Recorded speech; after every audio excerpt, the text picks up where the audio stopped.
Last night, I had a very, very difficult time staying asleep. And so I lied in bed and tried to make myself fall asleep, but I couldn't go back to sleep for whatever reason. And anybody who knows me knows that your girl is going to get her sleep. As soon as my head hits the pillow, I'm literally knocked out. But I've grown to learn that anytime that I'm lying in bed and I can't fall back asleep, that's an opportunity for God to talk to me. So I grabbed for my notepad and my cell phone to just kind of sit and listen.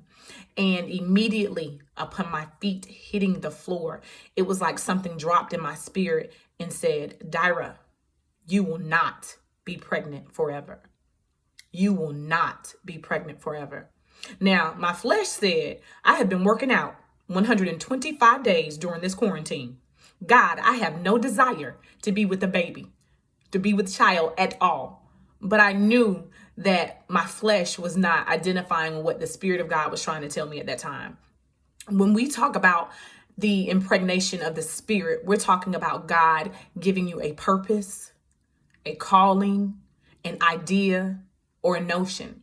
And I know that during this season, I have continuously been impregnated by God with different ideas, different purposes, different notions, different urges to do certain things. And I haven't always gone through what God has told me to do, just to be honest. So I got my notepad, and as I'm writing, I began to think about the different stages or different outcomes of pregnancy. You know, a pregnancy can end in abortion. A pregnancy can end in a miscarriage, a stillbirth, premature delivery, or, as most of us hope, full-term labor with a healthy baby at the end. And the same is true for a spiritual pregnancy. And then the Spirit of God began to say to me as I'm writing down my notes, don't abort your seed. Don't abort your seed. Don't abort your seed. And I began to think about how when God gives us an idea, a gift, a purpose, a calling, whatever you want to call it, how we abort the seed of God. One way we abort the seed of God is by not having faith that He can do what He says He can do. If God gave us the vision, He will also give us the provision. Whatever He called you to do, He will equip you to do. God does not call all of those who are pre-qualified.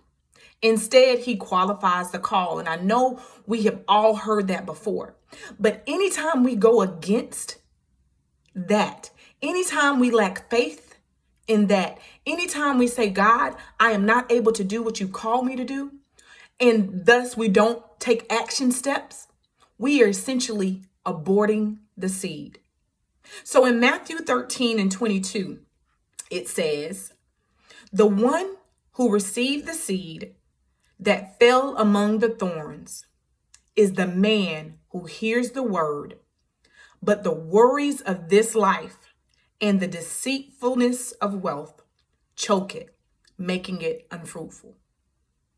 I don't know who this message is for other than myself, but God has planted a seed within each and every one of us.